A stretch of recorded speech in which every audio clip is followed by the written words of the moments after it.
Hello guys, this is voice of Janu. இன்றைக்கி நம்ம என்ன கதையை சுட்டுட்டு வந்திருக்கோன்னா, ஒரு அழகான பாண்டாக்குட்டியோட கதையை தாங்க சுட்டுட்டு வந்திருக்கோம்.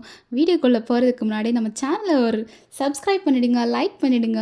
அண்ட் உங்களுக்கு இந்த வீடியோ பிடிச்சிருந்தா ஷேர் பண்ணுங்கள். சரி வாங்க, குயிக்காக நம்ம வீடியோக்குள்ளே போகலாம். இங்கே ஒரு அழகான கரடிக்குட்டி அமைதியாக தூங்கிட்டு இருக்குங்க. அப்போ அது தலைக்கு மேலே எங்கிருந்தோ மழை துளி வரதை பார்க்குது. சரி, என்னடா இது, தூங்கும்போது மழை துளி வருதுன்னு வேறு இடத்துக்கு போய் தூங்குது.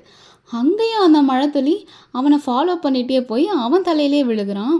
சரி, என்னடா இது வம்பா போச்சுன்னு அவங்க அப்பா கிட்ட போய் கம்ப்ளைண்ட் பண்ணுதுங்க இந்த கரடிக்குட்டி. அவங்க அப்பா கிட்ட போய் கம்ப்ளைண்ட் பண்ணதும் அவங்க அப்பா எதுவுமே கண்டுக்காமல், அட போடா நான் தூங்குறேன்னு சொல்லி தூங்க ஆரம்பிச்சிட்டாரு. சரி, ஓகே, பையன் இவ்வளோ கஷ்டப்படுறானேன்னு சொல்லி அதை அடைக்க 2 பேரும் ட்ரை பண்ணுறாங்க. அதை அடைக்க ட்ரை பண்ணாலும் அதை அடைக்கவே முடியலை. சரி, என்னதான் பிரச்சனைன்னு பார்த்தா ஒரு துண்டு எடுத்து அதை அடைக்கிறாங்க. சரி, ஓகே, எப்பயாச்சும் நிம்மதியாக தூங்குவோன்னு பார்த்தா அவ்வளோ தண்ணியை உறிஞ்சு அவன் மேலேயே திரும்பவும் கொட்டுது. அவன் அழுதுகிட்டே திரும்பவும் வேறு இடம் போய் தூங்கலான்னு பார்க்குறாங்க.